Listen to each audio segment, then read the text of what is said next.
অহা 24 তাৰিখে সন্ধিয়া 5 বজাত প্ৰধানমন্ত্ৰী ডাঙৰীয়া গুৱাহাটীত আহি উপস্থিত হ'ব আৰু সৰু সজাই ঝুমুৰ নৃত্যৰ পৰিদৰ্শন তেখেতে উপভোগ কৰিব। 25 তাৰিখে ৰাতিপুৱা 10 বজাত আৰু 24 তাৰিখে ঝুমুৰ নৃত্য শেষ কৰি নিশাই তেওঁ প্ৰদৰ্শনীখন চাব আহিব।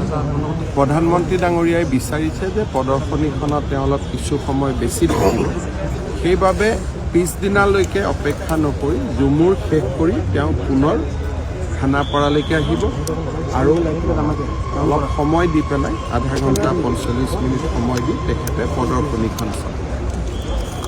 তাৰপিছত নিশা তেওঁ বিশ্ৰাম ল'ব আৰু পিছদিনাখন দিনৰ 10 বজাত এডভান্টেজ অসমৰ যিখন উদ্বোধনী উদ্বোধনী সভাত তেওঁ অংশগ্ৰহণ কৰিছে আৰু 12 বজাত তেখেত গুৱাহাটীৰ পৰা উভতি অহা 24 তাৰিখে সন্ধিয়া 5 বজাত প্ৰধানমন্ত্ৰী ডাঙৰীয়া গুৱাহাটীত আহি উপস্থিত হ'ব আৰু সৰু সজাই ঝুমুৰ নৃত্যৰ পৰিদৰ্শন তেখেতে উপভোগ কৰিব।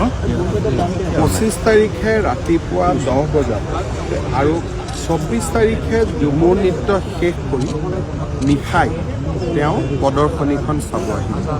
প্ৰধানমন্ত্ৰী ডাঙৰীয়াই বিচাৰিছে যে প্ৰদৰ্শনীখনত তেওঁ অলপ কিছু সময় বেছি থাকিব, সেইবাবে পিছদিনালৈকে অপেক্ষা নকৰি ঝুমুৰ শেষ কৰি তেওঁ পুনৰ খানাপাৰালৈকে আহিব আৰু অলপ সময় দি পেলাই আধা ঘণ্টা 45 মিনিট সময় দি তেখেতে প্ৰদৰ্শনীখন চাব। তাৰপিছত নিশা তেওঁ বিশ্ৰাম ল'ব আৰু পিছদিনাখন দিনৰ 10 বজাত এডভান্টেজ অসমৰ যিখন উদ্বোধনী উদ্বোধনী সভাত তেওঁ অংশগ্ৰহণ কৰিছে আৰু 12 বজাত তেখেত গুৱাহাটীৰ পৰা উভতি অহা 24 তাৰিখে সন্ধিয়া 5 বজাত প্ৰধানমন্ত্ৰী ডাঙৰীয়া গুৱাহাটীত আহি উপস্থিত হ'ব আৰু সৰু সজাই ঝুমুৰ নৃত্যৰ পৰিদৰ্শন তেখেতে উপভোগ কৰিব। 25 তাৰিখে ৰাতিপুৱা 10 বজাত আৰু 24 তাৰিখে ঝুমুৰ নৃত্য শেষ কৰি নিশাই তেওঁ প্ৰদৰ্শনীখন চাব আহিব।